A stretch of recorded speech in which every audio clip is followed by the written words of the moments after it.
네, 안녕하십니까. 오늘은 11월 1일 금요일, 지금 오전 6시 8분 되겠습니다.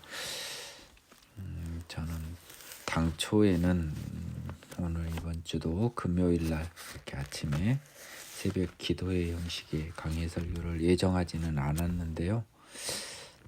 희한하게도 하느님이 깨웠다고 밖에 볼 수 없습니다. 귤을 2개 먹고 잔 거는 있지만 그렇다 하더라도 화장실을 제가 2번 간 적은 없거든요. 그래서 2번째 화장실을 가는 게 너무 이상해서 오늘이 무슨 요일인가 생각해 보니 금요일이었고, 제가 최근에 수요일과 일요일에도 금요일도 하겠다는 마음을 비췄는데 언제 할지는 모르겠다고 했었습니다. 그리고 올해 이제 2학기를 끝으로 저는 신학대학원을 마무리하는데요. 목사 안수를 어디서 받을 것인가 고민하던 끝에 지금 오늘 아마 최종 결정은 될 것 같습니다만은, 우리 교단에서 받을 것인지 아니면 독립적인 교단에서 받을 것인지 고민 중이에요. 아마 후자로 결정될 가능성이 좀 더 커 보이는데요. 그것도 오늘 사실은 그 부분에 관한 최종 결정을 위한 차원에서 새벽에 일어나서 기도로 그것을 확인해 볼까 하는 마음을 집에서 먹고 있다가 이곳으로 왔습니다. 이곳 양평에 와서 일단은 약속한 건 아니지만 할 수 있는 대로 좀 더 열심히 달려볼 생각이어서요. 앞으로는 어려운 결정이었지만 금요일에도 기도회 형식으로 강해 설교를 진행할 것 같습니다. 지난 시간까지 해서요, 우리가 마태복음의 그 19장까지 봤네요. 항상 지난 강의를 잠깐 리뷰를 해보고 확인을 해보겠습니다. 지난 시간에 약 3과를 봤는데요. 3장을 봤는데, 소위 변화산 사건을 봤고요. 그리고 변화산에 간 예수님과 베드로, 요한, 야고보를 제한 나머지 제자들이 귀신 들린, 간질 달린 그 자녀를 낳지 못했던 장면, 그리고 성전세와 관련해서요, 굉장히 개인적으로 큰 은혜를 받았다고 봅니다. 그동안에 내가 봤던 성경이 또 대충 봤던 걸 확인했습니다. 여러분 지난 강의를 참조해 주시기 바랍니다. 베드로가 내신다라고 말을 하는 것은 엄청 월권 행위에다 하나님의 아들임을 모르면 결과로 나온 말이었어요.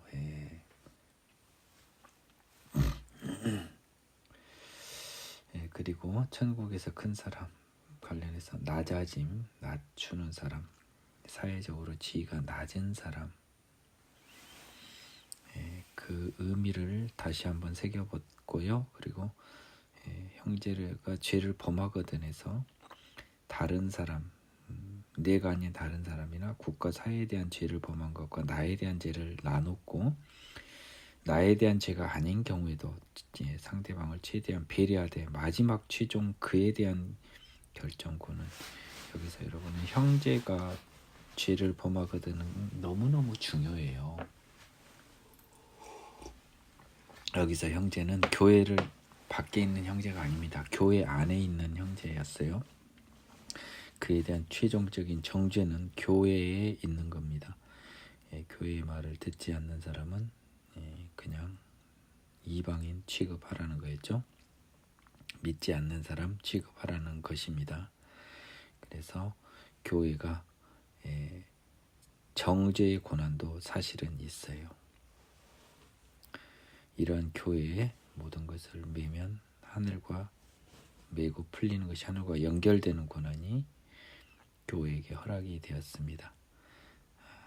다만 교회는 그 수가 중요한 게 아니라는 거였어요. 두 사람이 합심하여 구하면 이루어지게 한다는 것은 교회의 범위를 수적인 많은 수가 힘이 있다라는 의미가 전혀 아님을 예수님이 몰래 숨겨서 우리에게 말씀해 주신 것입니다. 두세 사람만 모여도 나는 그들 중에 있다라는 것을 말씀하심으로써 교회는 수가 중요한 게 아니다. 그리고 용서할지 모르는 1000달란트, 10,000달란트 빚진 자의 어리석음을 받습니다.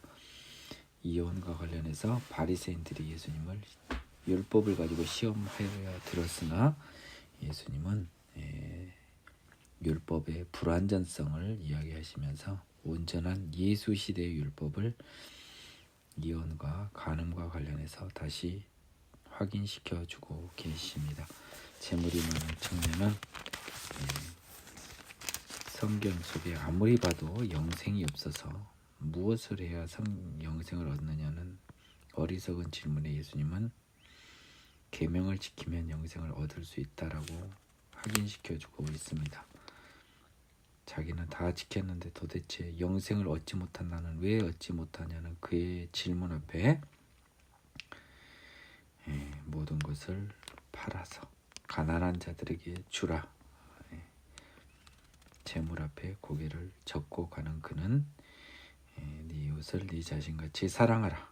탐하지 말라라고 하는 십계명 10번째 계명을 지킨 것으로 오해했던 것이죠. 어리석은 사람이었습니다. 자, 그래서 부자가 들어가기 어려운데 가난한 사람은 들어가기 어렵나요? 똑같아요. 의미 없어요. 다만 부자는 앞에 그 청년처럼요. 재물이 많음으로 이웃을 사랑하는데 재물을 쓰지 않으니까 부자가 됐을 거 아니에요. 대부분. 그렇죠? 넘치면 계속 퍼주면 아주 큰 부자는 안 됐어요. 넘치는데 많이 일부는 찔끔찔끔 퍼주지만 주로 쟁였죠. 그런 사람들은 십계명 10번째 딱 걸리는 거예요. 일단이. 다만 그 양이 어느 정도인지 모르지만 저 역시도 한번 돌이켜보게 되는 오늘 아침을 맞이합니다. 이게 은혜일 수 있겠네요. 이렇게 해서요. 19장까지 봤습니다. 오늘은 20장을 들어가겠습니다. 천국의 비유를 여러분이 여러 형태로 하는데 천국은 비유는요. 어떠한 곳이다. 누가 들어간다. 어떠한 형태의 심판이 있다. 또 어떠하다라고 하는 천국의 비유는 여러 것을 비유한 거예요. 네? 천국은 누가 주인이다. 천국은 어떤 사람들이 들어간다. 천국은 어떠한 방식과 똑같다. 천국은 어떠한 형태로 있을 것이다. 또 천국의 심판은 이러할 것이다. 그러니까 천국의 비유는 아주 다양한 형태로 비유가 되고 있는데요. 제가 도입해서 말씀드렸지만 마태복음은 천국 복음이라고 할 정도로 천국에 가는 예수님 말씀을 제일 많이 쓰셨어요. 당연한 거죠. 우리는 천국밖에 바라는 게 없어야 돼요.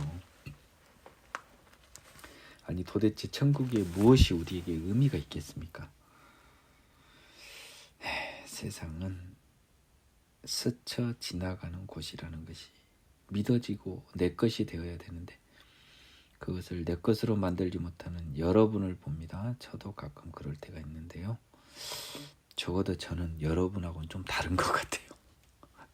건방지게 표현하면요. 여러분 저와 같은 마음을 먹도록 기도하십시오.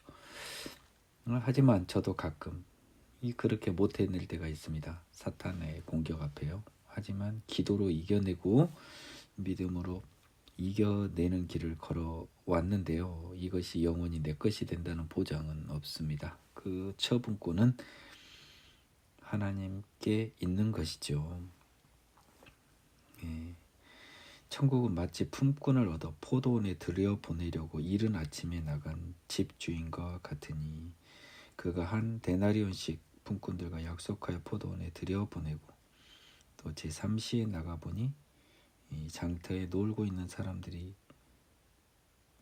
또 있는지라 그들에게 이르되 너희도 포도원에 들어가라. 내가 너희에게 상당하게 주리라 하니 그들이 가고 제6시 제9시에 또 나가 그와 같이 하고 제11시에도 나가보니 서 있는 사람들이 또 있는지라 이르되 너희는 어찌하여 종일토록 놀고 여기 서 있느냐.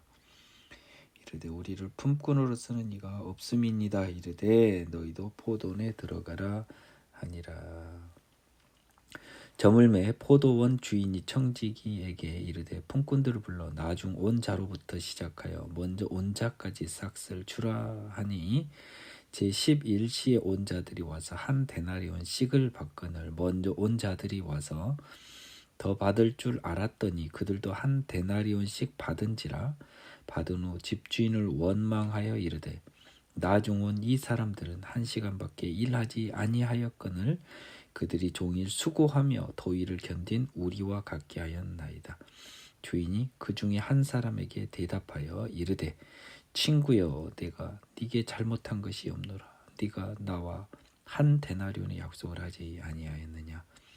네 것이나 가지고 가라. 나중 온 이 사람에게 너와 같이 주는 것이 내 뜻이니라. 내 것을 가지고 내 뜻대로 할 것이 아니냐. 내가 선함으로 네가 악하게 보느냐. 이와 같이 나중된 자로서 먼저 되고 먼저 된 자로서 나중 되리라. 유명한 포도원 품꾼들의 비유인데요. 여러분들이 많이 들어보셨을 겁니다. 여러분은 이 국어 공부를 하는 방법들을 많이 배우실 필요가 있겠습니다. 저도 마찬가지인데요. 막 들어가면서 천국은 뭐뭐과 같다라고 해서 이 비유가 천국의 비유이라는 거예요. 보통 사람들이 이걸 많이 잊어먹어요. 그래서 포도원 품꾼 비유를 많이 해요. 이거를 천국과 연결을 해야 됩니다. 자, 그러면 주인입니다. 그러면 포도원 주인은 당연히 하나님과 같은 느낌이겠죠. 예수님이나. 자, 뭐라고 했냐? 하루 한 데나리온씩을 약속했어요. 그래서 이른 아침에 나갔습니다. 그러니까 제3시 전에요. 그 제3시가 우리 시간 9시니까 7, 8시 정도 될까요? 그래서 요새 돈하면 일당 한 20만 원을 주고 일하러 들여 보냈습니다. 9시에 보니 인력 사무소에서 또 쉬고 기다린 사람이 있었어요. 야, 너희들은 뭐하냐? 너희들도 상당하게 주리라 라고 했습니다. 이 사람들은 한 데나리온이 아닙니다. 보십시오. 이들은 모르고 간 겁니다. 맨 처음에 온 사람은 한 데나리온을 약속을 받았어요. 제6시, 9시에도 그같이 했으니까 이들도 상당하게 주리라고 갔습니다. 11시에도 11시면 오후 5시입니다. 6시 기준으로 하면요 1시간 남은 거예요. 품꾼으로 쓰는 이가 없다 그래서 하소연하자 들어가라 라고만 했습니다. 자, 그래서 여러 종류의 사람들이 포도원에 있게 되는 것입니다. 그렇죠? 자, 포도원 청지기가 이제 포도원에서 이제 일을 마친 사람들에게 싹쓸 계산하는데요. 맨 나중에 온 사람이 한 데나리온씩을 받았어요. 그러면 먼저 온 사람들은 더 받을 줄 알았던 겁니다. 일을 더 했으니까요. 자기들의 계산법입니다. 지금 이 사람들은 지금 제일 문제가 된 사람은 누구냐면요. 하루 한 데나리온씩 약속받은 사람들이 제일 문제예요. 왜냐? 그들은 그렇게 약속을 했어요. 나머지 사람들은 상당하게 준다고 했으니까 이 사람들은 더 받은 것을 기대해도 되죠. 근데 다 받은 후에 집주인을 원망을 했습니다. 그것은 9시, 6시, 3시 또 이른 아침에 온 사람들 모두가 각각 다 불만이 있었던 거예요. 나중 온 이 사람들은 1시간밖에 일 안 했는데 종일 수고하고 더위를 견딘 우리와 같게 했다는 거예요. 억울하죠, 우리 기준으로는. 그런데 그 주인은 너와 약속은 한 데나리온 하지 않았느냐. 그러니까 너는 이것에 만족하고 내 것을 가지고 내 마음대로 한 것은 나의 뜻이라는 겁니다. 이것이요, 나중된 자로 먼저 되고 먼저 된 자로 나중되리라고 하는 그런 이 예의 표상 중의 표상입니다. 이것은 뭐하고 똑같냐면요, 약간 좀 큰 틀에서 볼 필요가 있습니다. 작은 틀에서 보면요, 자, 이 이른 시각에, 이른 나이에 하나님을 만난 사람이 있고요, 죽기 전에 하나님을 만난 사람이 있습니다. 똑같이 천국을 갔다고 쳐봐요. 그런데 그 첫 번째 온 사람이 이렇게 이야기를 합니다. 아니, 우리는 하나님 만나서 그동안 하고 싶은 것도 못하고 이렇게 고생하면서 또 왔는데 저렇게 죽기 전에 믿어서 천국 와버리면 우리는 뭐가 됩니까? 라고 하는 또 똑같이 천국에서 취급해버리면 뭐합니까? 우리는 더 취급해줘야죠 라고 합니다. 근데 이 하느님은 뭐라고 말씀을 하셨냐면, 너희랑 한 데나리온의 약속을 하지 않았냐는 겁니다. 너도. 그러면 네가 억울해하는 것은 뭐냐면, 지금 너는 일하고 저는 쉬었고 놀았다고 보는 거예요. 그렇죠? 세상 사람들이 즐길 때 너는 하나님 때문에 그렇게 고생했는데 나는 하나님 이거 몰라주나요? 라고 했는데, 여기에서 천국이라고 하는 것은 여러분 이것을 봐야 돼요. 여기서는 일을 안 하고 밖에서 논 사람이 놀아도 논 게 아니었습니다. 그렇게 본 거잖아요. 그 사람들이 논 게 아니라고 본 거예요. 오히려 수고하면서 더위를 견딘 너희들이 한 데나리온의 약속을 받고 너희는 살아왔기 때문에 더위와 수고를 견딜 수 있었는데, 쟤들은 포도원에 들어가서 일할 기회마저도 갖지 못했던 사람들이기 때문에, 이 사람들은 일당을 받지 못한 이 사람들은 불안하고 좀 미래에 대한 대비가 전혀 안 된 거 아닙니까? 그날에 대한.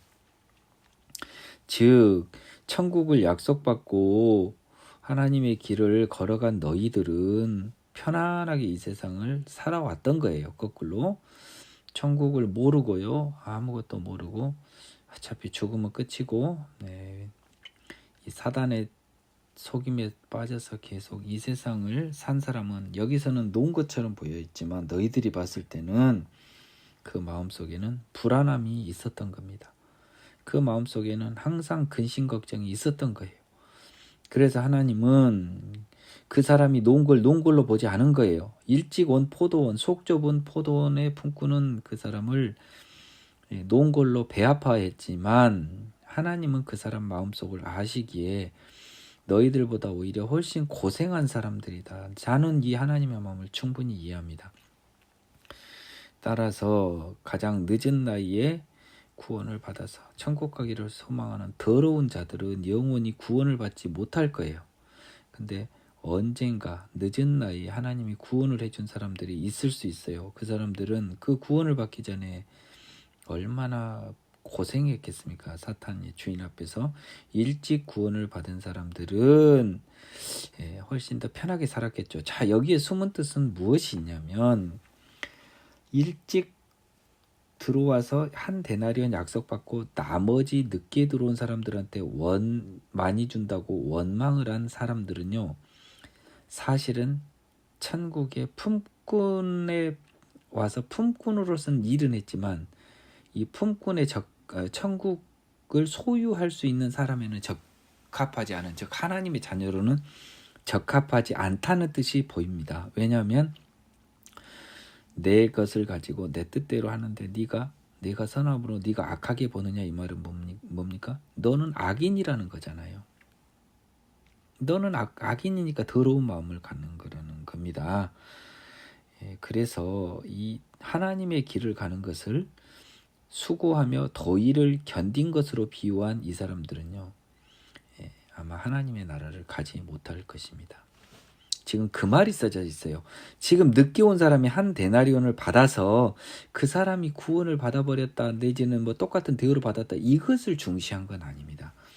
포도원의 품꾼의 비유는요, 처음에 와가지고 나중에 온 사람들을 똑같이 준 걸 시기해 버리면서 자기들이 그동안에 이 하나님과의 약속으로 감사함을 잊어버리고 일찍 채택해서 고민 안 하고 걱정 없이 일만 하면 한 데나리온을 약속받던 자신들의 지위를 잃어버리고 그들은 종일 수고했다고 하고 더위를 견뎠다고 함으로써 하나님의 약속을 따라 하나님의 길을 걸어온 것을 고생으로 비유를 해버린 겁니다. 이런 사람들은 하나님의 자녀가 되지 못합니다. 근데 자, 죽도록 사탄과 살다가 마지막에 기적적으로 1시간 전에 들어와서 하루 일하고 1시간 일하고 한 데나리온을 받은 이 사람은 감사가 넘칠 거 아닙니까? 굶어 죽을 줄 알았는데 이 사람 입장에서는 사실은 먼저 온 사람들한테 미안한 마음이 있을 수 있죠. 이 사람도 이 사람은 그 마음을 가질 수 있는 거예요. 정당한 거죠.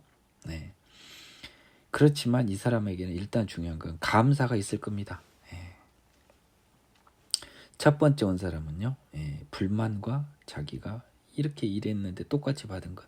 그래서 하나님은 그 마음을 보시는 것 아닙니까?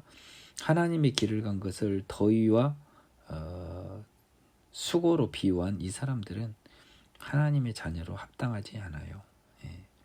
그래서 나중된 자로 먼저 되고 먼저 된 자로 나중된 자라고 한 것은요, 이 나중된 자가 여기서는 오후 5시 온 사람 먼저 된 자는 나중된다라고 하는 것이 그 아침 일찍 온 사람으로 비유됩니다. 시간적으로. 그래서 느낌상 나중된 자는 하늘나라에 가지만 먼저 온 사람은 나중된다는 게 하늘나라에서 뒤처진 게 아니라 하늘나라 못 간다는 뜻이 돼요.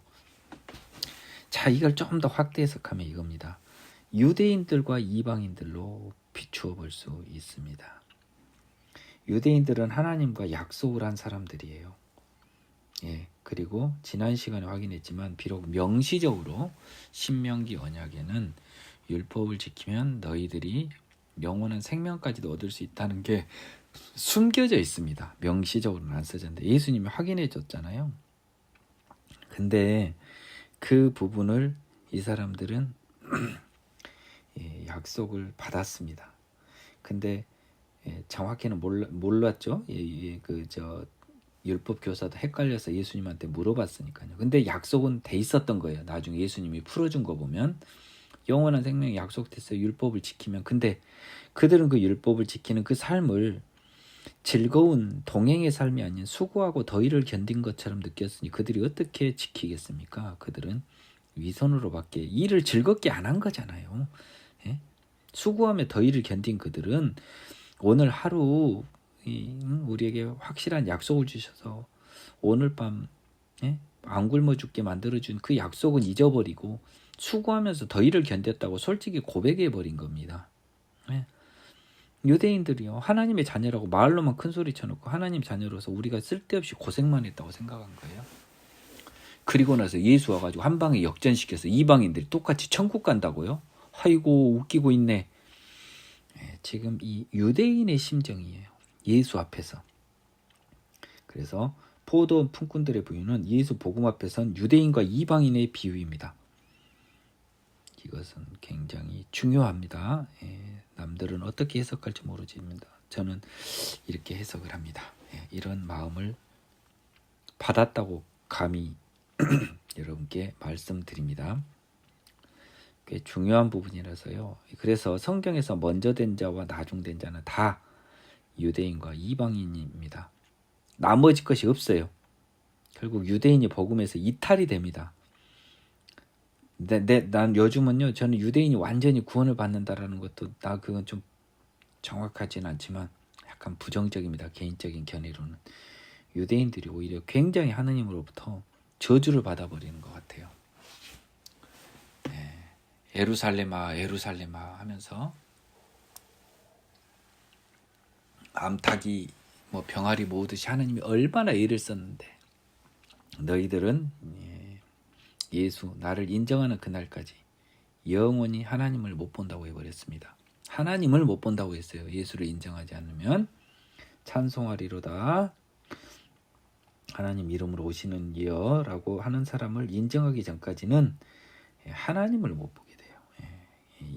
오늘 좀 시간이 걸리더라도 이 부분은 많이 언급을 하고 싶습니다. 그래서 이 먼저 된 자와 나중된 자의 비유의 대표가 이 포도원 품꾼들의 비유인데요. 유대인과 이방인에 관해서입니다.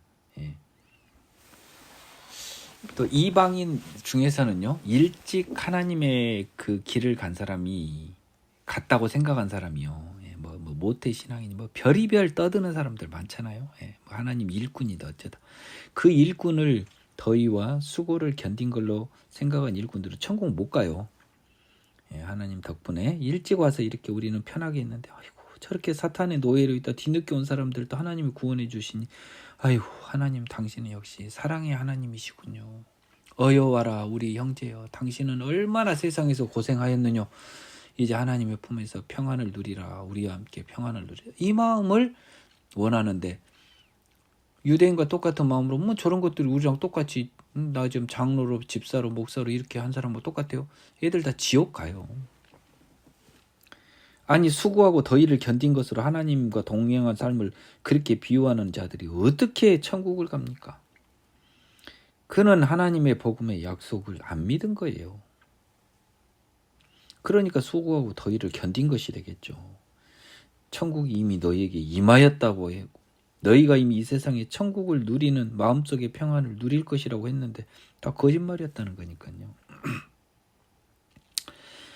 17절 예수께서 예루살렘으로 올라가려고 하실 때 12제자를 따로 데리시고 길에서 이르시되, 보라 우리가 예루살렘으로 올라가는 인자가 대제사장들과 서기관들에게 넘겨짐에 그들이 죽이기로 결의하고 이방인들에게 넘겨줘 그를 조롱하며 채찍질하며 십자가에 못 박게 할 것이나 제3일에 살아나리라. 정확한 예언입니다.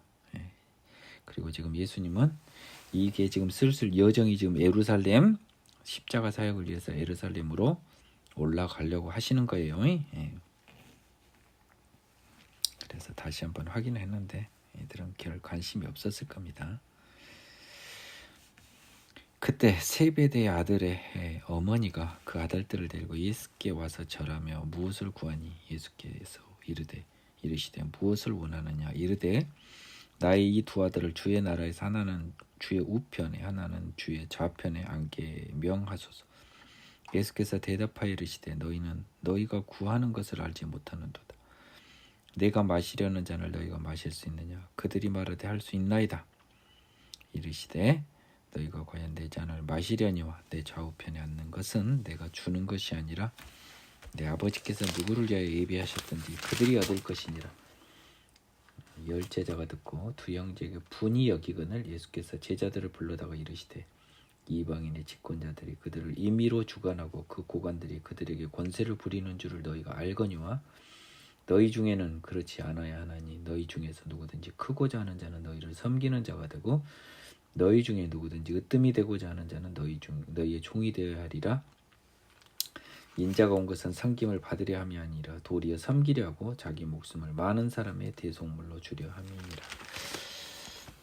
이 부분은 그 전번 강의에 나왔잖아요. 천국에서 누가 크니까라는 게 또 나옵니다. 전번에 그 어린아이를 해서 나자리라고 이야기를 하셨는데요.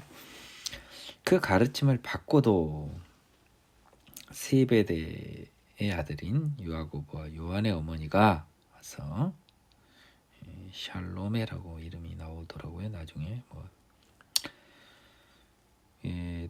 그 나의 이 두 아들을 주의 나라에서 하나는 우편 하나는 좌편, 여기서 말한 주의 나라는 하늘이 아니에요.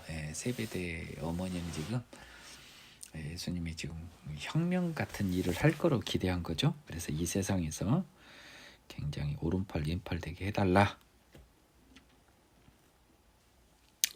딴 애들보다 자기 아들들이 좀 더 나은 것 같으니까 지금 와서 좀 그 약간 그죠. 우리 학교 다닐 때 약간 그 치맛바람 있는 학부형 느낌이 좀 나지 않습니까? 근데 예수는 너희들은 지금 내가 세상에서 왕이 되어서 그 옆에서 권력을 휘두를 줄로 아느냐. 근데 나는 세상에서 왕이 되려는 게 아니고요.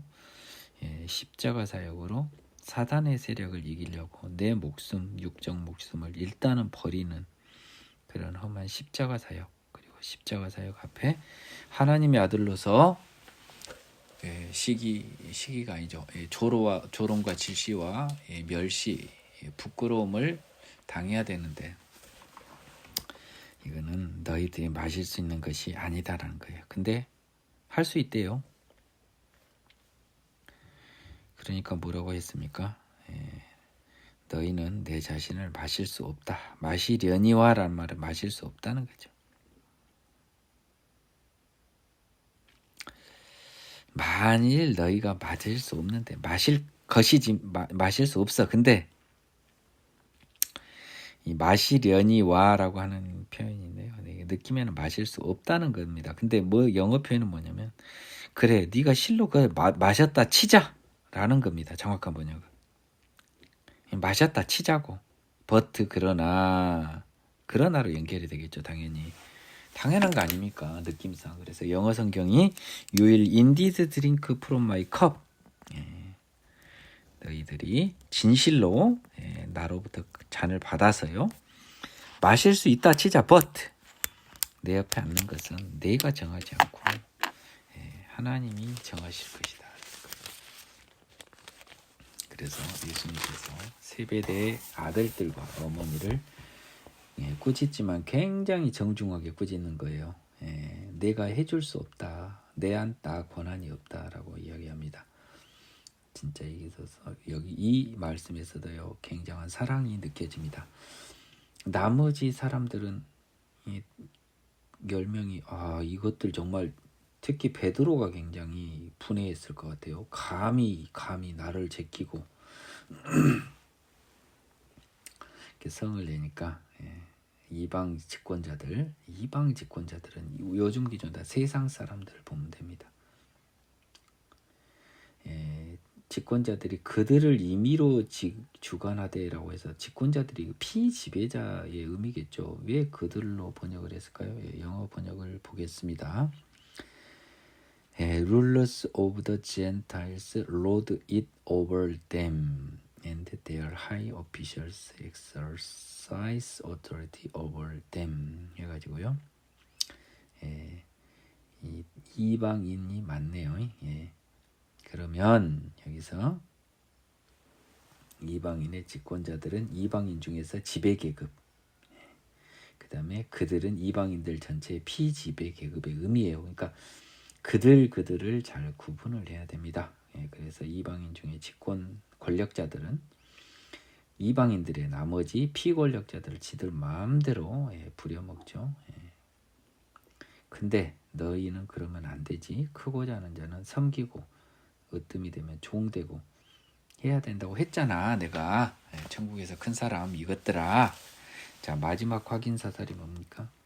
인자 자기가 온 것 이렇게 큰 나 하나님의 아들도 높아지려고 온 게 아니고 도리어 낮아지고 심지어 자기의 가장 큰 육적 생명을 많은 사람의 대속물로 주려 합니다. 이건 나중에 확인까지 됩니다. 그래서 이 예수님의 이 낮아짐의 이 사랑, 이렇게 낮아짐으로써 역설적으로 가장 높여져 버렸잖아요. 그렇죠? 하나님이 우편에 앉으셨으니까요. 이것이 빌립보서에선가 잠깐 나옵니다.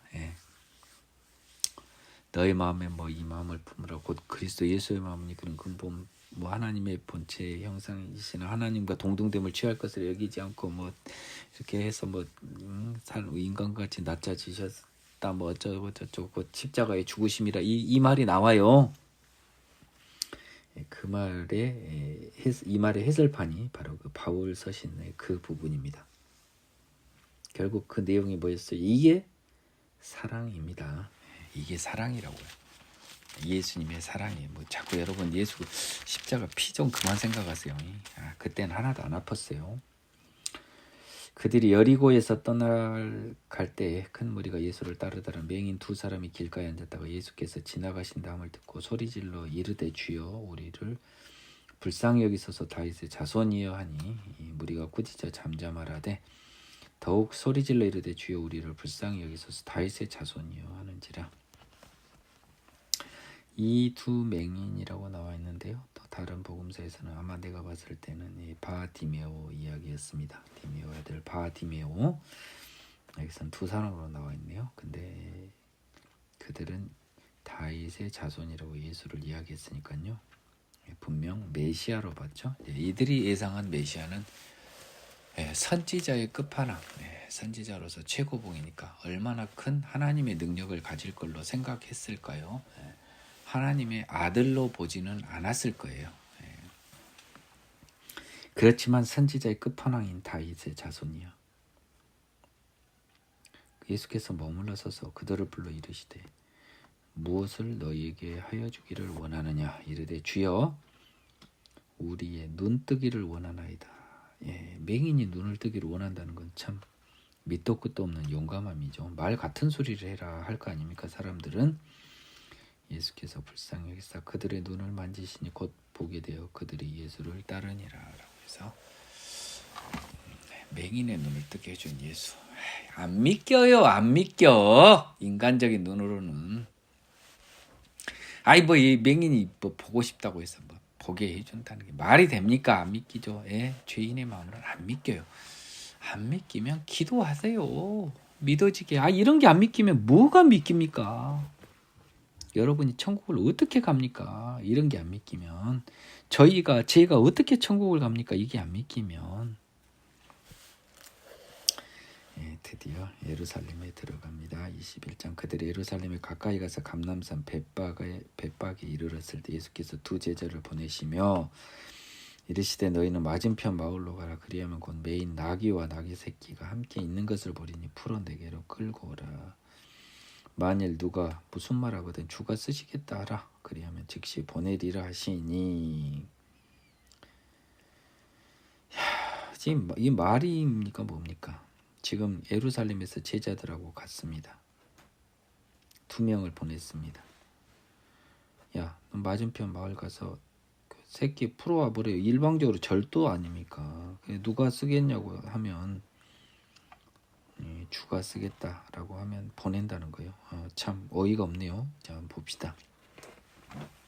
이는 선지자를 통해 하신 말씀을 이루려 하심이라. 일렀을 때 시온 딸에게 이르기를 네 왕이 내게 임하나니 그는 겸손하여 나귀 곧 멍에 매는 짐승의 새끼를 탔도다.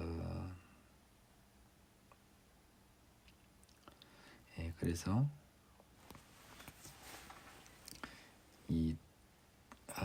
이게요 아마 스가랴서 그리고 이사야서에서도 언급이 되어 있는 내용들이에요. 그래서 이 메시아가 나귀를 타고 예루살렘에 올 것을 예언을 했는데요. 제자들이 가서 예수께서 명하신 대로 하여 나귀와 나귀 새끼를 끌고 와서 자기들의 겉옷을 그 위에 얹음에 예수께서 그 위에 타시니 무리의 대다수는 그들의 겉옷을 길에 펴고 다른 이들은 나뭇가지를 베어 길에 펴고. 여기까지만 볼까요? 자, 이제 제자들은 명하신 대로 하였어요. 근데 나중에 보니까 아무 탈 없이 진행이 돼서 끌고 온 거 아닙니까? 이게 신기한 거죠. 하나님이 다 작업한 거 아닙니까? 그 사람하고. 넌 누가 와서 이렇게 하면 나귀 주라고 했던 거예요. 그래서 이제 예수님이 이제 드디어 큰 우리 선생님 예루살렘 딱 입성하시니까 겉옷을 나귀 안장처럼 얹었습니다. 그래서 예수님이 탔습니다. 푹신푹신한 겉옷을 안장에 타셨어요. 상상해 보세요. 무리의 대다수는 겉옷을 길에 펴고요. 이제 겉옷을 다 쟁이면은 너무 두꺼워지니까요. 한 서너 장 딱 포개서 앉히고 나머지는 겉옷을 길에 폈습니다. 양탄자 느낌이죠. 다른 이들은 나뭇가지를 베어 길에 편다는 건 이 사람들 겉옷이 없었던 거예요. 겉옷이 없으니까 나뭇가지를 베어 이렇게 영광스러운 입성의 길을 이렇게 그 아름답게 해주는 양탄자 같은 걸 마련해 줍니다. 앞에서 가고 뒤에서 따르는 무리가 소리 높여 이르되 호산나 다윗의 자손이여 찬송하리로다 주의 이름으로 오시는 이여 가장 높은 곳에서 호산나 하더라. 그래서 하나님 예수님을 찬송을 합니다. 예수께서 예루살렘에 들어가시니 온 성이 소동하여 이르되 이는 누구냐 하거늘 무리가 이르되 갈릴리 나사렛에서 나온 선지자 예수라 하니라. 앞에서 가고 뒤에서 따르는 무리가 이제 소리 높여 이르는데요. 나중에 보면은 이제 이게 좀 아이들이 대부분 제자들 중은 아이들이라고 하는 게 나와요. 그래서 약간 비꼬는 뜻으로 야 너를 찬송하는 애들은 제가 철없는 애들이다라고 했더니 예수님께서 아마 내 기억에 시편의 9절인가를 인용해서요. 그 어린아이의 소리를 통해서 메시아를 찬송하게 될 시편의 기제를 인용한 부분이 나옵니다. 근데 여기서는 그 부분은 안 나오고요. 그 예수님의 입성 부분이 조금 더 간략하게 나와 있습니다. 그래서 하나님은 십자가 사역을 앞둔 예수님을 비록 초라한 나귀를 타고 입성은 하셨지만 찬송하는 사람들의 소리를 통해 예수님의 예루살렘 입성을 축하해 주고 계십니다. 다른 사람들이 뭐냐라고 했을 때 11절이 매우 중요하죠. 선지자 예수. 당신은 대부분 사람들이 이 선지자 예수로 볼 수밖에 없어요. 그거는 제자들도 마찬가지였을 것입니다. 예수께서 성전에 들어가서 성전 안에서 매매하는 모든 사람들을 내쫓으시며 돈 바꾸는 사람들의 상과 비둘기 파는 사람들의 의자를 둘러부시고 그들에게 이르시되 기록된 바 내 집은 기도하는 집이라 일컬음을 받으리라 하였거늘 너희는 강도의 소굴을 만드는도다 하시니라. 이 부분이 그 요한복음이요, 공관복음이 아닌 요한복음에서는요, 요한복음은 이 3번에 걸친 6월절을 설명하는데 첫 번째 6월절에 이 장면이 나옵니다. 따라서 이제 이 부분은 지금 마태복음은 나머지 공관복음서도요 구조 자체가 장소적 이동이 큰 테마예요. 물론 약간 제가 앞에서 언급했습니다만 요한이 죽어서 갈릴리로 요한이 감옥에 잡혀서 갈릴리로 물러갔다라는 게 짧게 써져 있어서 사실은 이 마태복음에서도 예수님이 전에 예루살렘에 간 거는 살짝 언급은 돼요. 근데 큰 틀에서는 장소적으로 점점 예루살렘으로 가는 쪽으로 그려지고 있다고요. 그러니까 요한복음은 갈릴리 예루살렘 갈릴리 예루살렘 갈릴리 예루살렘 갈릴리 예루살렘하고 끝난 거고 나머지 공관복음에서는 갈릴리에서 예루살렘으로 가는 일회성으로 끝나는 느낌처럼 살짝 써졌어요. 물론 그 속에 숨어 있는 건데 큰 틀은 그렇게 써졌습니다. 그래서 이 부분이 요한은 맨 첫 번째 6월절에 나온 것처럼 써졌고요. 사역 첫 해에 여기서는 편제상 예루살렘에서 이루어진 일이니까 마태복음 중후반부에서 지금 기재가 되고 있습니다. 재미있는 표현은 성전은 기도하는 집인데 기도하는 집은 뭡니까? 그러면 하나님을 찾는 집이잖아요. 그렇죠? 하나님을 찾는 집. 근데 너희는 강도의 소굴. 강도의 소굴이 뭐가 강도? 여러분 한번 봐보세요. 뭐가 강도입니까? 굉장히 중요한 이 부분입니다. 예수님은요, 하나님은요, 이 상업이라고 하는 것을 굉장히 싫어하십니다. 왜냐하면 인간의 탐욕과 결부된 상업은 이 마진이라고 하는 미명하에 많은 이익을 붙이는데요. 자, 나중에 보면 이제 환전상도 나와요. 저기서 보면 환전상 하면서 커미션 있죠, 그렇죠? 비둘기나 그 재물을 파는 사람들도 100원에서 와서 150원 또 바가지 치려면 500원에도 팔아요. 이런 장사가 탐욕과 결합된 이 지구상의 장사는 하나님이 겁나 싫어하는 겁니다. 그 가장 싫어한 것을 지금 세계에서 제일 열심히 하고 잘하는 사람이 누구죠? 아이러니하게 유대인들이 그걸 제일 잘하고 있습니다. 하나님의 저주입니다. 유대인 하나님의 아직까지 저주 아래 있어요. 돈만 바라보니까 그들은 하나님을 잃어버리고 있어요. 막상. 그러면서 저그들은 속으로 돈 많이 버니까 하나님 축복받았다. 아이고 감사합니다 하면서 아주 열심히 형식적인 저그 나름대로의 예배를 드리고 헛짓을 하고 있죠. 강도의 속을 딴 대표가요. 여전히 세계에서 오늘날도 유대인들입니다. 맹인과 전언자들이 성전에서 예수께 나오며 고쳐주시니 대제사장들과 서기관들이 예수께서 하시는 이상한 일과 또 성전에서 소리질러 호산나 다윗의 자손이여 하는 어린이들을 보고 분노하여 여기 뒤에가 여기였네요. 예.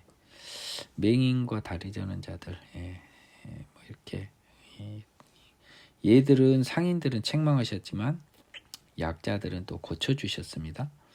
근데 이 대제사장 서기관 소위 지배층 잘 나간 사람들이 이상한 일을 하는 거예요. 집까짓 게 뭔데 와서 우리 장사 구역을 엉망 만들어 버리고 또 그것만 하면 좀 무시해 버리면 좋겠는데 또 고쳐주기까지 하고 또 신통방통한 능력도 부리고 참 이상합니다.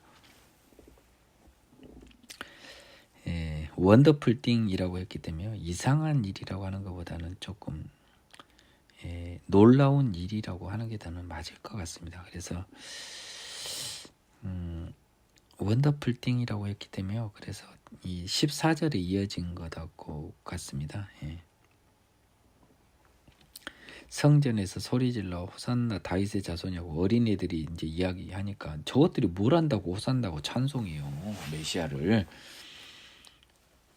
그러니까 좀 이거는 좀 분노한 것보다는 좀 약간 좀 무시하는 거 아니겠습니까? And the children shouting in the temple cause 호산나 해서 they were indignant라고 해서 이제 화가 났다라고 써져 있네요. 그래서 어린애들이 저러니까 이제 화도 낸 겁니다. 또 놀라운 일도 하고 참 이거 지금 멘붕인 거죠. 자기들 장사구역 엎어요. 그런데 또 놀라운 능력으로 병자를 고쳐줍니다. 또 그런데 또 어디 아무것도 모르는 꼬맹이들이 또 찬송하고 참 어이없고 지금 성질이 나죠. 성전 관리자들이 자기들인데 예수께서 그들이 하는 말을 듣느냐 예수께 말하되 그들이 하는 말을 듣느냐 이 비아냥거리는 거 아닙니까? 그들은 어린이들입니다. 지금 어린이들이 하는 말 듣냐는 거예요. 예수께서 이르시되 그렇다. 여기서 제가 이게 예습 안 했던 거 바로 펴놨죠. 어린 아이와 아기와 젖먹이들의 입에서 나온 찬미를 온전하게 하셨다함을 너희가 읽어본 일이 없느냐 하시고 그들을 떠나 성 밖으로 베다니에 가서 거기서 유하시니라. 이 시편 8편 2절의 기제를 통해서 결국 하나님의 아들에 대한 찬미를 온전케 한 것은 젖먹이와 어린 아이들의 입에서 나오는 소리였는데 예수님의 예루살렘 입성 당시 그 장면이 시편에서 미리 기재된 느낌을 이야기해주고 계십니다. 어린이들이 뭔 다윗의 자손인지 알아요. 근데 하나님은 뭐예요? 아무것도 모르는 여기서의 어린이는 철없는 지식 없는 애들이죠. 지식 있는 애들은 예수님을 몰라요. 지식 있는 애들은 예수님을 알아보게 하는 하나님의 역설이 여기서도 확인이 되고 있네요. 그래서 거꾸로 지혜자들이 아닌 어리석은 자들에 의해서 이 메시아에 대한 찬미를 온전케 하시는 하나님의 지혜를 확인할 수 있겠습니다. 이른 아침 성으로 들어오실 때 시장하신지라 길가에서 한 무화과 나무를 보시고 그리로 가서 잎사귀밖에 아무것도 찾지 못하시고 나무에게 이르시되 이제부터 영원토록 네가 열매를 맺지 못하리라 하시니 무화과 나무가 곧 마른지라라고 했습니다. 그래서 이 부분이 나중에 조금 다른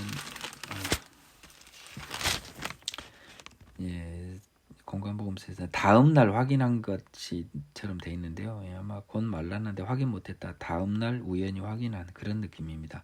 여기서는 곧 마른 걸로 되어 있습니다. 예수님이 무화과 나무, 하나님이 원하는 때 원하는 열매를 맺지 못한 무화과 나무가 뭔 죄입니까? 근데 하나님이 원할 때 지금 원한 게 없었죠. 예, 그래서 저주를 퍼부어 버렸습니다.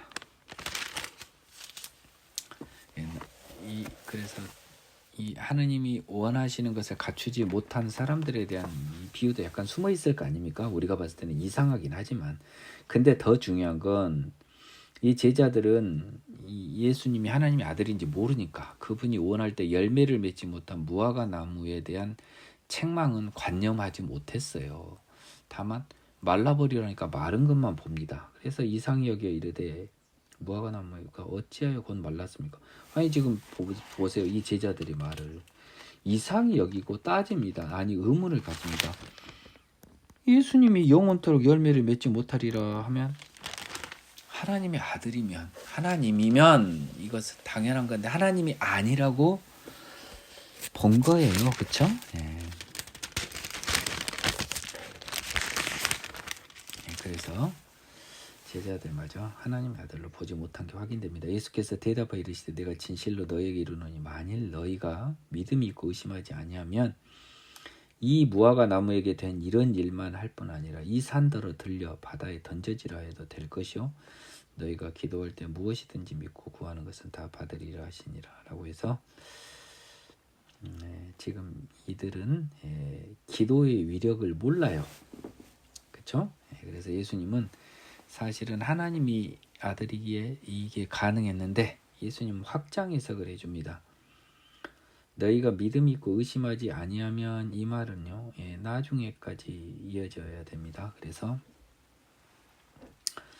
온전히 하나님의 자녀가 되면 예수님의 자녀가 되면 이 시시한 일뿐만 아니라 산이 들려 바다에 던져지라 해도 된다. 기도할 때 믿고 구하는 것은 다 받으리라라는데 이게 굉장히 큰 겁니다. 우리가 이것을 굉장히 받아들이기가 어려워요. 하지만 이건 맞습니다. 진리입니다. 성경에 써졌으니까 단 종합해석을 해야죠. 믿고 구하는 거기 때문에요. 그거는 하나님의 나라와 그 의를 구하는 옳게 쓰는 거죠. 여러분이 그렇게 옳지 않은 일에 쓰려고 하면요. 여러분이 구하는 건 하는데 믿어지는 것을 하나님이 허락을 안 해버려요. 믿어지는 것을 하나님이 허락을 안 해버린다고. 이 믿고라고 하는 것은 하나님과 우리의 그 페어링을 자꾸 페어링이라는 단어 이상 적합한 비유가 없어서요. 페어링을 전제로 하는 개념입니다. 이 믿음이라고 하는 동사는요. 그래서 페어링을 허락하지 않아 버리니까 안 되는 거죠. 믿지 않고 구하는 거니까요. 헛되게 구하는 거죠. 야고보서인가 나중에 언급이 됩니다. 예수의 권위를 두고 말하다. 예수께서 성전으로 들어가 가르치실새 대제사장들과 백성의 장로들이 나와 이르되 네가 무슨 권위로 이런 일을 하느냐 또 누가 이런 권위를 주었느냐. 예수께서 대답하시되 나도 한 말을 너희에게 물으리니 너희가 대답하면 나도 무슨 권위로 이런 일을 하는지 이르리라. 요한의 세례가 어디로부터 왔느냐 하늘로부터냐 사람으로부터냐. 그들이 서로 의논하여 이르되 만일 하늘로부터라 하면 어찌하여 그를 믿지 아니하였느냐 할 것이요 만일 사람으로부터라 하면 모든 사람 요한을 선지자로 여기니 백성이 무섭다요. 예수께 대답하여 이르되 우리가 알지 못하노라 하니 예수께서 이르시되 나도 무슨 권위로 이런 일을 하는지 너희에게 이르지 아니하리라. 이것도 여러분들 저도 마찬가지입니다만은 좀 조심해야 됩니다. 이 가르치는 것에 대한 권위는 예수께는 허락이 안 됐겠죠. 그래서 네 가질 게 뭔데 가르치냐라고 한 겁니다. 그것도 성전에서요. 건방지게.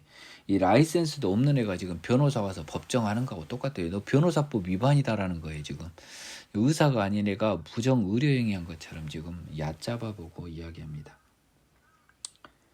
그러니까 예수님이 뭐라고 답변을 했냐. 요한은 지가 뭔 권한이 있어서 세례를 했냐라고 물어본 거예요. 요한의 세례가 어디로부터 그만 아니 내가 가르치는 거 따진데 좋다. 그럼 요한이는 세례를 뭘 가지고 지가 뭐라고 세례를 했냐라고 물어본 겁니다.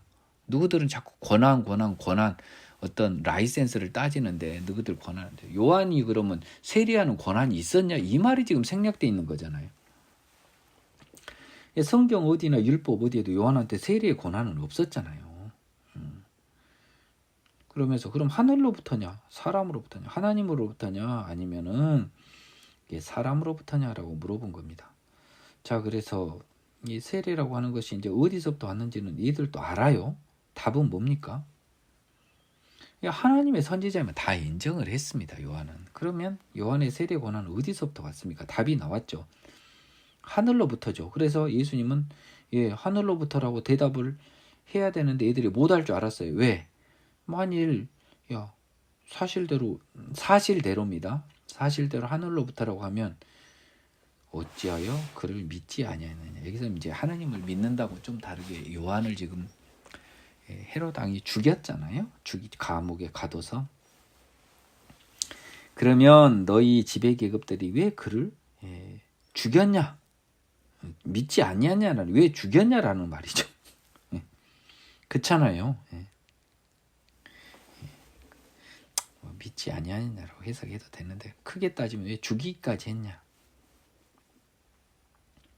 그래서 자기가 이제 말싸움에 휘말리겠잖아요. 너희들은 그럼 하늘로부터 온 선지자를 죽였네? 이거 뭔가 이 함정을 느낀 겁니다. 그래서 만일 사람으로부터라면 여기서 생략된 게 있네요. 그러니까 아까 말해서 만일 사실대로라고 하는 게 생략돼 있고 사람으로부터라면 앞에 만일 사실과 다르게가 생략돼 있는 거예요. 자기 생각과 다르게 그러면 거기에 괜히 말싸움 걸려드니까 사람으로부터라고 하자 했더니 그러면 모든 사람이 요한을 선지자로 여기니 백성이 무섭다. 이것이 여러분 굉장히 중요합니다. 왜 여러분이 중요하냐면 여러분들이 그냥 저도 막 넘어가요. 백성이 요한을 선지자로 여기니 백성이 무섭다. 왜 무서워요? 아니 백성들도 뻔히 아는 답을 얘들은 모르면 얘들 바보 멍청이들이고 저것들이 우리 지배계급이야? 백성들한테 이 하느님의 자녀 이 선지자를 이 사람으로부터 저 권한을 위임받은 자로 매도해버리면 요한을 선지자로 하는 이 백성들은 이 바리새인들을 가만 안 둘걸요. 하나님의 선지자를 못 오가는 행위니까요. 그래서 거짓말도 못했다 이 말입니다. 참말도 못하고 거짓말도 못했다라고 하는 말이 생략이 돼 있어요. 참말, 거짓말이 하늘로부터 참말, 사람으로부터 거짓말. 참말도 거짓말도 못한 게 생략이 돼 있습니다. 그래서 아무 대답을 못한 거예요. 얘들은 사실은 진실을 대답하지 못한 거죠. 하늘로부터라고 하는 진실을 대답하지 못한 겁니다. 예수님도 진실을 이야기하지 않는 거예요. 무슨 권위로 일을 하는지. 뭡니까? 하늘로부터 이런 일을 하는 거잖아요. 하늘로부터 한다는 말이 생략이 돼 있어요. 나도 무슨 권위로 이런 일을 하는지 너에게 이르지 않느냐다. 나는 하늘의 요한처럼 하늘의 권위로 이런 일을 한다는 거예요. 이것이 생략이 돼 있습니다. 물론 피상적으로는 얘들이 이 조건부였잖아요. 너희들이 말하면 나도 말할게. 말 안 했냐? 나도 말 안 할게. 이건 초등학교 수준 이야기, 초등학교 수준. 조금 깊이 들어가 보면 예수님이 하늘로부터 온 군의를 이야기하지 않는 거예요.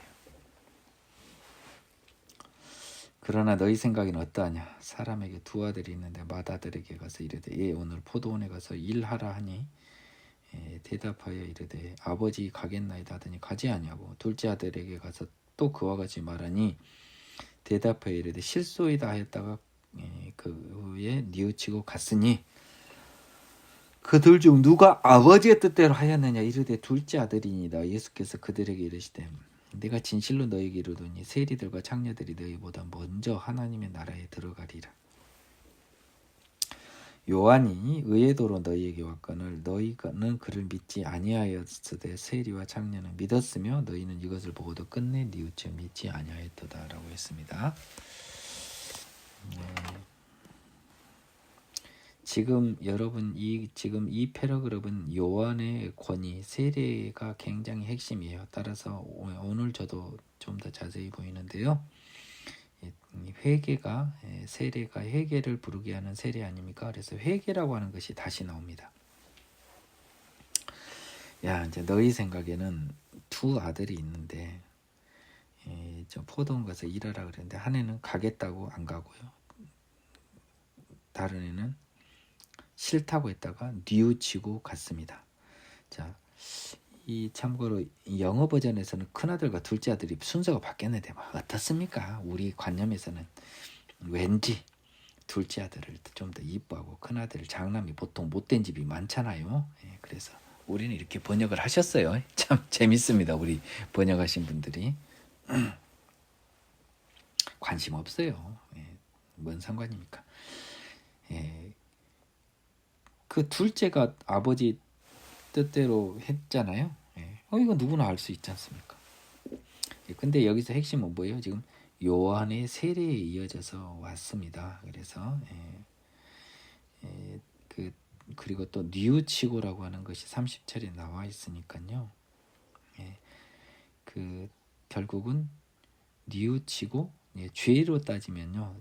아버지가 이렇게 했으면 너희들 죄 짓지 말아라 했더니 큰아들은 예 해놓고 가서 죄 지어버리고요.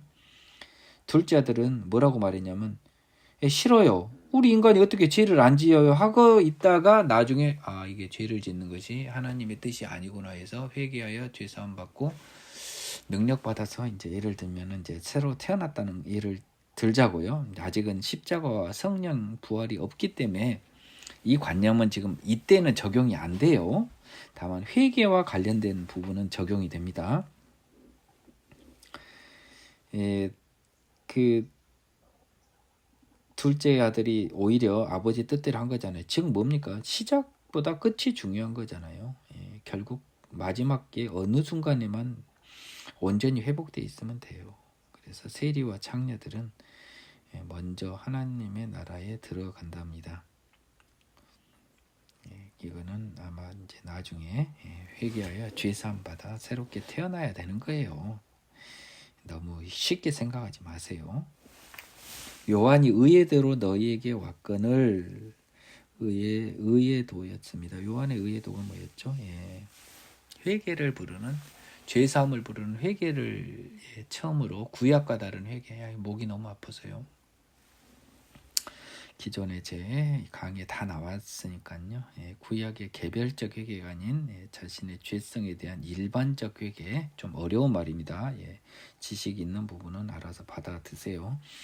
일반적 회개, 개별적 회개가 아닌 일반적 회개에 요한이 의의대로 왔는데 너희는 그를 믿지 아니하였다라고 하는 것은 인정하지 않은 거죠. 하나님의 선지자를 온전히 인정하지 않고 회개하지 않았다는 겁니다. 즉 일반적에게 자기의 죄성을 고백하지 않았다는 건데요. 세리와 창녀는 하나님의 아들인 선지자임을 믿고 자기의 더러움을 고백할 수 있었습니다. 그리고 뉘우쳐 믿지 아니하였다 해서 회개하여 하나님의 길로 돌아오는 길을 포기한 너희들은 첫째 아들하고 똑같다는 거죠. 아마 우리 우리 번역자들이 둘째 아들한테 자꾸 먼저 된다 나중 된다 그 콤플렉스를 시간적 순서로 따지다 보니까 왠지 이런 번역을 한 것 같아요, 느낌에. 근데 먼저 된 자 나중 된 자는 유대인과 이방인입니다. 단 한 곳도 예의가 없어요. 여러분 조심하세요. 아이고 유난히 힘이 드네요. 오늘은 몸이 피곤한 관계로 21장까지만 하겠습니다. 포도원 농부의 비유. 다른 한 비유를 들으라. 한 집 주인이 포도원을 만들어 산울타리로 두르고 거기에 집자는 틀을 만들고 망대를 짓고 농부들에게 새로 주고 타국에 갔더니 열매 거둘 때가 가까우며 그 열매를 받으려고 자기 종들을 농부들에게 보내니 농부들이 종들을 잡아 하나는 심히 때리고 하나는 죽이고 하나는 돌로 쳤거늘 다시 다른 종들을 처음보다 많이 보내니 그들에게도 그렇게 하였는지라. 후에 자기 아들을 보내며 이르되 그들이 내 아들은 존대하리라 하였더니 농부들이 그 아들을 보고 서로 말하되 이는 상속자니 자 죽이고 그의 유산을 차지하자 하고 이에 잡아 포도원 밖에 내쫓아 죽였느니라. 그러면 포도원 주인이 올 때에 그 농부들이 어떻게 하겠느냐? 그 농부들을 어떻게 하겠느냐? 그들이 말하되 그 악한 자들을 진멸하고 포도원은 제때 열매를 바칠 만한 다른 농부들에게 새로 줄지니이다. 여기까지 잠깐 끊겠습니다. 이 포도원 농부의 비유는 아까 포도원 품꾼의 비유와는 좀 다릅니다. 포도원 품꾼. 근데 큰 틀에서는 비슷해요. 자, 다른 한 비유입니다. 비유니까 여러분이 다 뭡니까? 하느님이 열어준 사람만 알아먹는 거예요. 그러니까 모르는 사람은 생판 그냥 뭐 멀뚱멀뚱 하는 겁니다. 어떤 사람이요, 포도원을 완벽하게 만들어 놨습니다. 최고급 최상의 포도원을 만들어 놨어요. 요즘으로 따지면 포도주 공장, 그 농장하고 포도주 공장까지 아주 그냥 최신 설비 시설을 맞추고요. 종업원들한테 열심히 일해서 너희들 판 다음에 세금 임대료 잘 내라, 임대료 내라 하고 갔습니다. 중요한 것은요, 새로 주고 타국에 갔습니다. 그래서 굉장히 이 멀리 간 거예요. 근데 이제 열매 거둘 때가 이제 수확할 때가 되니까 열매를 받으려고 종들을 농부들에게 보냈습니다. 열매가 이제 그 새니까요. 새를 열매로 줄 거 아닙니까? 당신은 이제 화폐 경제가 아니니까요. 당연히 줘야 될 새 아닙니까? 그랬더니 농부들이 이상하게요, 지구들 주제 파악을 못한 겁니다. 이게 굉장히 중요한 거예요, 여러분. 지금 농부들은 이 포도원의 주인이에요, 아니에요? 종업원이에요. 세를 내야 되는 애들이라고요. 근데 애들은요, 세를 당연히 안 내고 뭐 합니까 지금? 때리고 세 내라고 하는데 때려보고 죽여버렸어요. 아들 보내니까 심지어 야 이거 우리 거 하자, 이 포도원 죽여버리고. 자, 이 말은 뭔 말이에요? 지금 이 사람들이 본인의 지위를 착각한 거죠. 그렇죠? 본인들이 지금 임차인인데 주인으로 임대인이 자기한테 세내라고 주고 맡겨놓고 왔는데 주인 행세를 해버린 겁니다. 타국에 간 주인이 안 올 걸로 생각한 거예요. 상속자를 죽이고 유산을 차지한다는 것은 그 사람이 죽은 거 아닙니까? 그러니까 주인은 저 멀리 가서 없고 우리가 왕인 걸로 생각하면서 자기들이 지위를 착각한 겁니다. 종업원의 지위를, 임차인의 지위를. 사장이고 자기가 주인인지 알아버려 이제. 그래서 죽여버렸죠, 아들을. 그러면 포도원 주인이 올 때 농부들은 어떻게 하겠냐. 자, 이 40절에 포도원 주인이 올 때라고 하는 것을 이 농부들은 생각을 했어요, 못했어요? 못한 거예요. 포도원 주인이 오지 않는다고 생각하니까 지 멋대로 지그들이 주인 행세하고 지그들이 사장 행세한 겁니다. 아니 뭐 주인 오면 그것들 가만두겠어요. 다 죽여버리지. 그리고 정확하게 열매를 맺힐 성실한 임차인에게 다시 새로 주겠죠. 자, 뭔 말입니까? 이게 굉장히 재밌는 비유입니다. 이건 창세기하고도 이어집니다. 하나님이 이 하나님의 자녀로서요, 이 땅을 맡긴 인간들이요, 이 땅의 주인 행세를 한 겁니다. 그 말이에요, 그 말. 지그들이 주인이야. 만든 사람 잊어먹어버린 거야. 주인을 잊어먹어버린 거야. 그래갖고 추접하게 스스로 존재한다고 지금 생각하잖아요, 불자들이. 스스로 존재하기는 뭐가 스스로 존재해, 이 사람들아. 막 가슴에 손을 얹고 생각해봐. 당신들 더러운 죄 때문에 그렇게밖에 안 보이죠. 그래서 그 사람들은 자기들이 주인 행세를 해버립니다. 피조물을 부인한 거예요. 여기는 그게 생략이 되어 있습니다. 피조물의 주제를 부인해버린 겁니다. 그래서 그들은 결국은 진멸을 당합니다. 그리고 포도는 제때에 열매를 바칠 만한 정직한 임차인들, 주인임을 자기는 종업원이고 피조물임을 고백한 사람들에게 줄 것이에요. 그래서 결국 하나님의 나라는 피조물임을 고백한 하나님의 자녀들의 것이 될 것입니다. 자기들이 주인인 줄 알고 착각하는 자들은 가장 큰 착각의 근거가 뭐였을까요? 퀴즈 나갑니다. 40절의 조건이 안 이루어질지 안 거예요. 눈에 보이지 않는 하나님이 타국에 가버리니까 안 오실 줄 알았는데 결국은 돌아오셨죠. 요걸 몰랐던 겁니다. 예수께서 이르시되 너희가 성경에 건축자들이 버린 돌이 모퉁이의 머릿돌이 되는 이것은 주로 말미암아 된 것이 우리 눈에 기이하도담을 읽어본 일이 없느냐? 그러므로 내가 너희에게 이르노니 하나님의 나라를 너희는 빼앗기고 그 나라의 열매 맺는 백성이 받으리라. 이 돌 위에 떨어지는 자는 깨지겠고 이 돌이 사람 위에 떨어지면 그를 가루로 만들어 흩으리라 하시니 대제사장과 바리새인들이 예수의 비유를 듣고 자기들을 가리켜 말씀하신 줄 알고 잡고자 하나 무리를 무서워하니는 그들이 예수를 선지자로 암이었더라라고 합니다. 즉 이 33절부터 제가 뭐라 그랬습니까? 하나님의 피조물임을 부인하고 지가 주인 행세를 하는 인간들을 이야기한 겁니다. 그렇죠? 그리고 피조물들은 하나님의 그 나라의 열매를 아름다운 열매를 거둬서 죄짓지 않고요. 하나님을 경배 찬양하는 그런 삶을 살아야 되는 그 삶을 못 산 겁니다. 죄인들이니까요.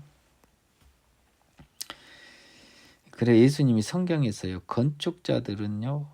버려버렸는데 그것이 모퉁이의 머릿돌이 됐습니다. 그러니까 이 건축자들은 이 버린 돌은 그 쓰잘데기 없는 돌인 줄 알았잖아요. 근데 모퉁이의 코너스톤이 돼버려서 아주 소중하게 쓰여버린 거예요.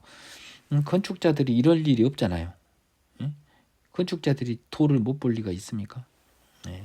근데 이것은 주로 말미암아 된 것이 우리 눈에 기이하다는 거예요. 얘들이 못 봐버린 겁니다. 건축자임을 자부한 애들이 정말 중요한 돌을 못 보고 소중한 돌, 아주 알맞은 돌인데 버려버렸습니다.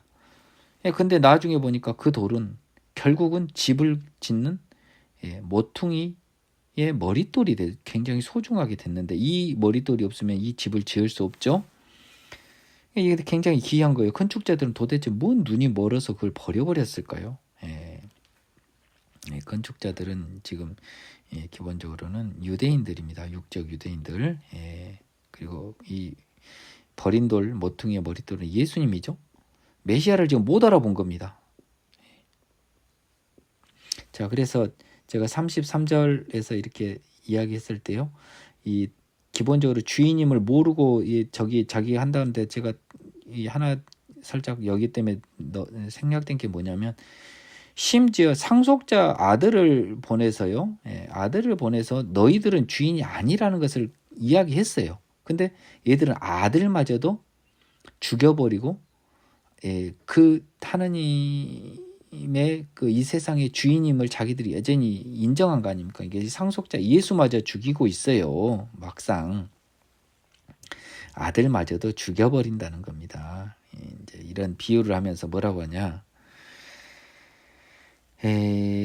내가 너희에게 이르니 하나님의 나라를 너희는 빼앗기고 그 나라의 열매 맺는 백성이 받으리라라고 했습니다. 그래서 뭐라고 했냐면 이 건축자들인 유대인들이 모퉁이의 머릿돌인 예수를 인정하지 않고요. 버려버리고 그러다 보니까 결국 아들을 죽인 거하고 똑같지 않습니까? 38절에서 그러므로 41절에 따라서요. 하나님의 나라를 빼앗기고요. 그 나라의 열매 맺는 백성, 즉 하나님을 인정하고 피조물임을 고백하고 그 나라의 열매 맺는 백성이 받는 거예요. 그 나라의 열매 맺는 백성에서는 뭐 영적인 이스라엘을 의미하겠죠. 그 사람들이 하나님 나라의 이제 정당한 임차인, 바람직한 종업원으로 그 사람들이 받게 될 거예요. 주인은 여전히 하나님입니다. 그 나라의 열매 맺는 이 말은 약간 이 회개의 열매를 의미하는 것일 수도 있습니다. 따라서 조금 이제 보이지는 않지만 하나님이 포도원을 주고 새로 주고 갔을 때 그들은 열매를 거둘 때라고 했을 때는 이 회개의 열매가 나는 많이 생략되어 있는 것 같아요. 지금 약간 그 회개가 계속 이어지고 있거든요. 그래서 회개의 열매를 맺는 백성이 받으리라라는 것으로도 보는 게 맞아요. 회개의 열매를 맺어야 이 자기가 피조물인지 알고 예수님을 볼 수 있으니까요. 그래서 건축자들이 되지 않고 바람직한 건축자가 돼서 모퉁이 돌을 놓치지 않는 거예요. 근데 얘들은 놓쳐버렸습니다. 눈먼 건축자가 돼서요. 이 돌 위에 떨어지는 자는 깨지겠고 이 돌이 사람 위에 떨어지면 그를 가루로 만들어 흩으리라라고 했습니다. 예. 이게 거치는 돌, 바위라는 의미로도 쓰이는데요. 예. 경우에 따라서는 이 돌 위에 떨어지는 자는 예수한테 돌 위에 떨어지면 우리 머리는 깨지잖아요. 이 하나님 아들 앞에 도전하는 자들, 바리새인들, 유대인들은 깨질 겁니다. 그리고 이 강한 하나님의 돌이 사람들 위에 떨어지면 그를 가루로 만들어 흩트릴 정도. 이 세상의 죄인들 앞에서 그들을 모두를 눌러 이길 수 있는 이 강력한 돌, 하나님의 아들 예수. 예수는 너희들에게 거치는 돌과 바위가 되고요. 또 너희가 이 돌에 감히 대항했다가는 깨지고 이 돌이 너희에게 심판하면 너희들은 가루로 만들어 흩을 것이다 라는 말입니다. 지금 그래서 포도 농부 비유는요, 지금 유대인들한테 한 말이에요. 유대인들한테 하느님이 너희들한테 먼저 잘 해가지고 내가 하나님 백성으로 만들어줬으니까 잘 가꿔서 결국은 뭐예요?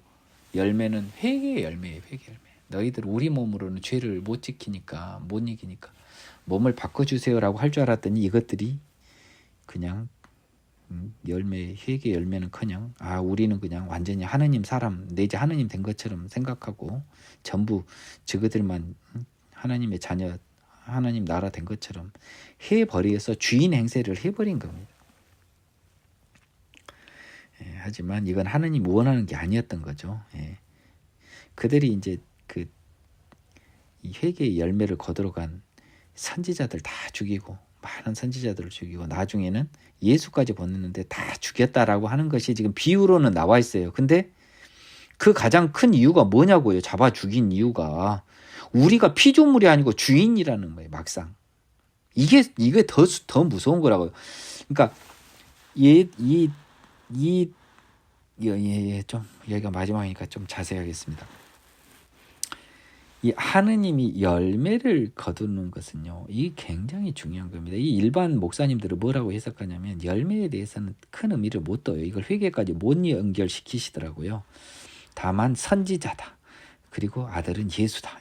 맞아요. 좋아요. 그렇게 쳐요. 근데 이 모든 것은 뭐냐면 하느님이요, 신의 산 언약을 줘서 너희들은 죄인임을 알라 하고 줬더니 이제 회개하고 하나님 앞에 무릎 꿇고 우리는 죄인이라서 이 하나님이 명령, 율례와 규례와 법도를 지킬 몸이 안 됩니다. 위선적으로밖에 못 지킵니다. 해야 되는데 얘들은 그걸 위선적으로 지키고 멋대로 지킨 것을 하나님의 온전한 뜻을 다 한 걸로 생각을 하고 살아버렸다는 겁니다.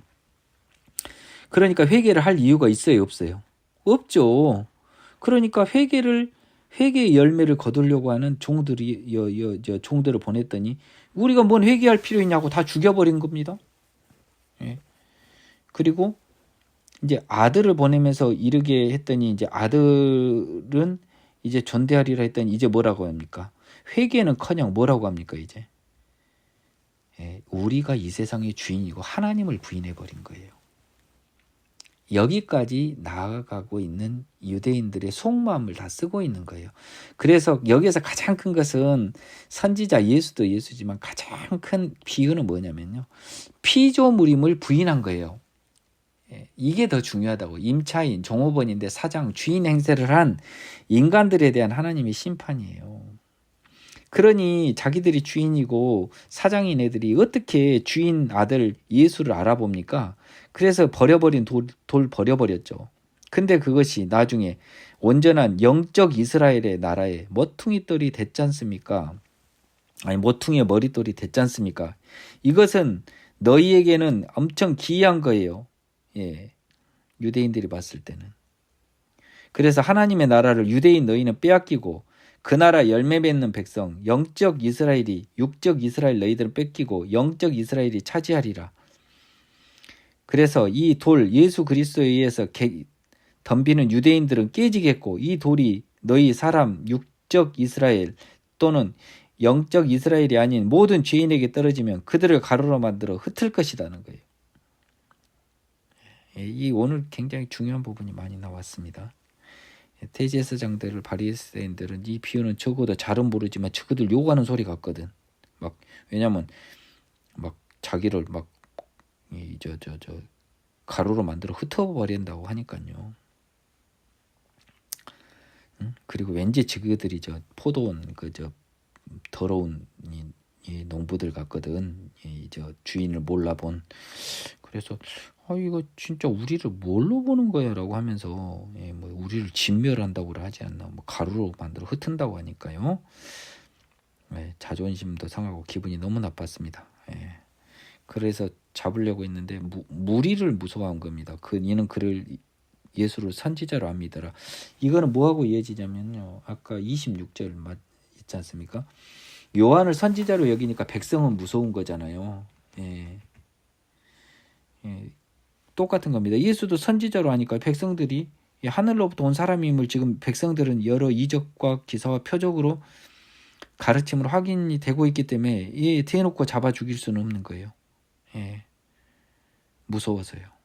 그래서 적어도 예수가 선지자로는 매우 뛰어난 역대급 선지자로 여겨지고 있었던 당시의 그 유대의 사회 전반적인 분위기도 이 말씀을 통해서 확인이 되고 있습니다. 목도 너무 아파서요. 오늘은 이만하겠습니다. 수고하셨습니다.